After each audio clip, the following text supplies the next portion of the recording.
Hello, it's Caroline Brown from the University Archives again, and in this film I'm going to talk to you about the lives of four women that are recorded in the University Archives. The four women I'm going to speak about were all born around the beginning of the 20th century. They all have connections with Dundee and they all appear in the archive collections. So on the right we have Margaret Fairley, in the middle we have Ruth Young, and on the left is Margaret Cox and Mary Brooksbank. Now, if you listen to my last talk, you'll know a little bit about Margaret Fairley. She was born in 1891 in Angus, and she studied medicine at St Andrews University and University College Dundee between 1910 and 1915. And as you may know, she was a prominent gynecologist, and she went on to become the first female professor in Scotland. The year before Margaret matriculated, so in 1909, another of our women, Ruth Young, was graduating again in medicine and again from University College Dundee. She had been born in 1884. She was the daughter of a flax merchant and she had a remarkable career. She worked in women's medicine and specialised in maternity and child welfare. She was based mainly in India, but she travelled around the world. And while Margaret Fairley was studying in Dundee, she was already lecturing at the Women's Christian Medical College in the Punjab. And in 1916, she actually became a professor of surgery. When there were no women professors of surgery in Scotland, she was a professor of surgery at Lady Hardinge Medical College in Delhi. Now, back in Dundee, again, just as Margaret Fairley was matriculating, our third woman was beginning a life working in the city mills. So a very different life. This is Mary Brooksbank, and she's perhaps the best known of our four women because of her songs about Dundee. She was born in Aberdeen in 1897 to a poor family, and the family moved to Dundee a couple of years later. And by the age of 13, she was working in the mills. She came from a family with strong trade union links, and I think she inherited her father's campaigning spirit. She joined her first march demanding an increase in workers' pay when she was 14, and these are some press cuttings detailing the strikes that are happening in Dundee at that time in 1911. Mary joined the Communist Party in 1920 and was an active member. She took part in many campaigns and represented the unemployed at labour tribunals. And she would have strongly supported the demonstrations that happened following the mass lockout of jute workers in 1923 and the strikes of that time. And people have said that at least 50,000 workers demonstrated in Albert Square in Dundee in 1923. And this was in response to potential job cuts at Cox's Brothers factory in Lochee.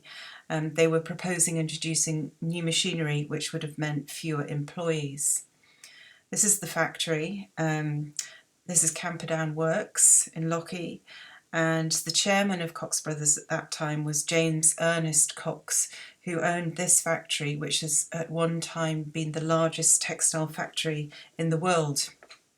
And this is where our fourth woman comes in.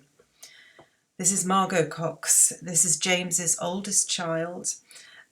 She was born in 1905 to an extremely wealthy family, and as you can imagine, her childhood was completely different to that of Mary Brooksbank. This is her on the right-hand side in 1910. While Mary was working in the mills in her teens, Margaret was attending Bentley Priory, a boarding school just outside London, and here are some photographs from her time there. And when she returned to Scotland, she lived with her family at Methven Castle, pictured here. And in 1923, the year of that lockout, she was a debutante at the Perth Hunt Ball. And here she is with her mother, being reported by the local newspaper as attending a hunt meeting in that same year in 1923. By this time, Ruth Young had married, but she was still in India and she was doing voluntary work in maternity and child welfare. And in 1925, she became personal assistant to the Chief Medical Officer in the Women's Medical Service of India.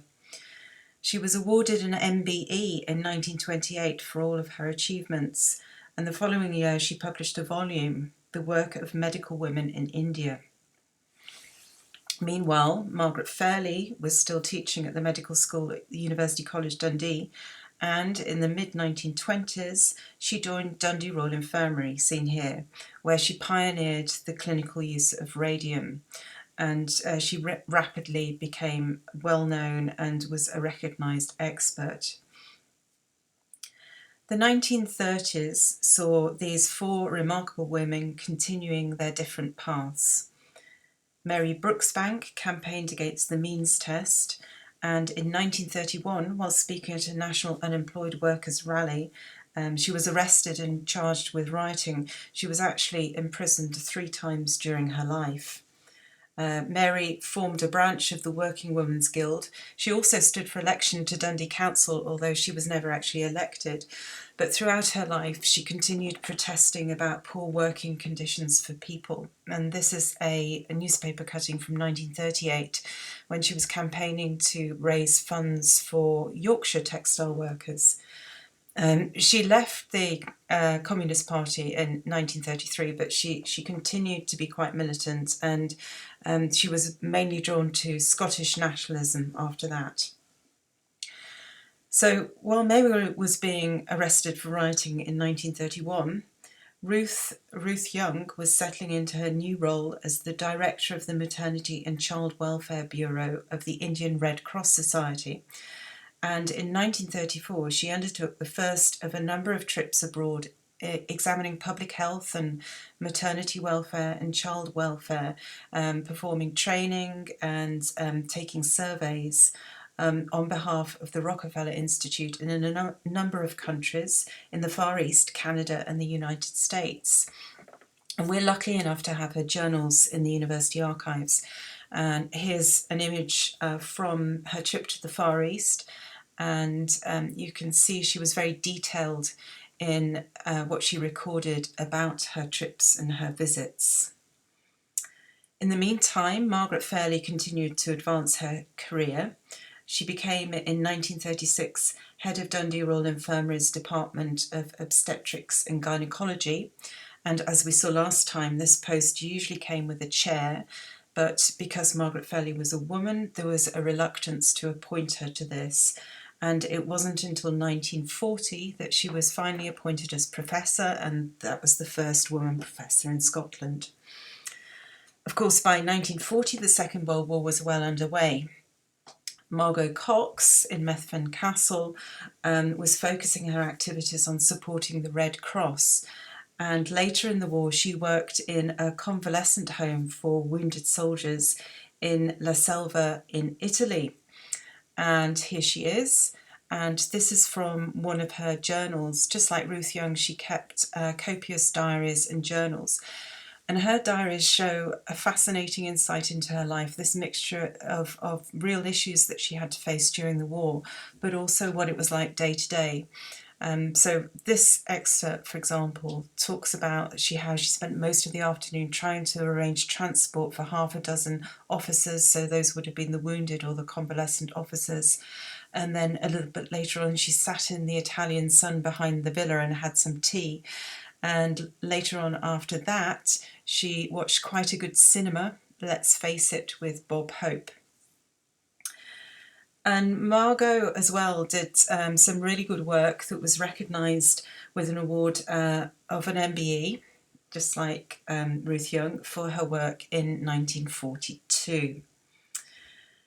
So going back to 1940, that same year that Margaret Fairley was appointed professor, Ruth Young left her position as principal of Lady Hardinge Medical College, as she had become in 1936. She briefly went back to the UK and then decided to travel back to India. So this was in 1940, so this was when the war had started, and she was travelling on the sea, and she kept this diary which tells us that while she was travelling, there are many notices up about not encouraging spreading rumours, and so far people seem to be heeding them. A lady at our table opines that we will not be escorted at all, so that's escorted by boats, because this is a very old boat and the company doesn't mind if it's torpedoed. But luckily she made it back to India, and she continued her good work. She was in fact awarded a CBE in 1941, and in 1943, so while the war was still going on, she travelled to Ethiopia to survey health conditions of women and children for the Ethiopian Women's Work Association. And I just can't imagine how difficult that would be to be travelling to these places at that time. And she didn't stop there. In 1945, she undertook a lecture tour of the Middle East on behalf of the British Council, and again these are extracts from her journals. So going back to Mary Brooksbank, well, she spent the war in Tayport and around Dundee. She was still living with her husband Ernest, but Ernest was in ill health, and she remembered that in 1943 they were so poor that she was reduced to singing on the streets of Tayport to earn some money during his final illness. And it's only then, and particularly after she gave up waged work in 1948, that she began writing the poetry and the songs for which she is best remembered. She wrote about working conditions, she wrote about Dundee, she wrote about women, she wrote about what it was like in the mills, and her songs have been recorded by a number of artists. A lot of people in Dundee will recognise them. And we're lucky enough to hold the manuscript versions of her songs in the university archives. This is perhaps her most famous song. It's Oh Dear Me, or the Jute Mill Song. And the lyrics were in fact added to the wall of the Scottish Parliament. So you can see them there. She was the first woman, and in fact the first communist, to be awarded this honour. Now you can hear Mary Brooksbank voice and some of her poems and interviews with her on this website, the Kista Riches website, and I'm just going to share with you a clip from that website and that project funded by the University of Edinburgh. And here is Mary singing the Jute Mill Song. Oh dear me, the moleskin fez, the berry shifters, tiny guitars, shift and bobbin, curse and fade, if fiddly mark your work for your 10 and 9. So that's just the first verse, but more of it is on the website. So Mary continues to inspire new generations, and recently the designer Nicholas Daly, who had a show at the V&A in Dundee, featured one of our manuscript notebooks at his show, and you may well have seen it there, and here's just an image from it. So that's just a snapshot of the lives of these women. Mary and Margaret and Margot all lived until their late 70s and early 80s. And in fact, Ruth died just short of her 100th birthday. We've seen that Mary at least is well remembered, and Margaret has a plaque on Discovery Walk in Dundee. But for me, it's important to remember all of these women, to remember Margot and Ruth as well. We're just so lucky that we have the university archives that can tell us a little bit about their lives, and that I've been able to share with you some of their remarkable stories. And if you want to find out more, when we're open, you're welcome to come and look at the records, to read those diaries from Margot and from Ruth, and to find out a little bit more about Mary and Margaret. So thanks for listening, and goodbye.